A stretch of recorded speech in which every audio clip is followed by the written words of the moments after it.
Anong gusto mo? Salamat naman, nagbabasa ka pala ng mga ano ko ha? Ng message ko ha? Hindi ako kasi hindi ako mahilig madalas sa Facebook. Pero minsan, pag nakita ko naman yung ano mo sa akin. Nakikita kita eh. Nakikita naman kita lagi. Sabi ko, ay salamat din sumare. O diba? Maganda yung promotion na yun dahil parang di ano, makalimutan na. Saka yung mga kanta mo talagang hinahanap ko yun ano. Oo nga. So anyway. Ang ganda ng boses mo pala Mare. Hindi ko alam yun ha. Next time join tayong dalawa ha.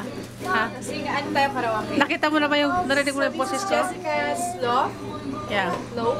Yeah. Pineapple. Pineapple inside. I want the drink. But we have to put up pan liner so this will cover the sticky thing. Yeah.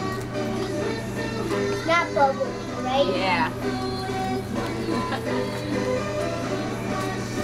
You look good, Mare. Pwede na ba yan? Huwag na muna. Sige, yan mo na.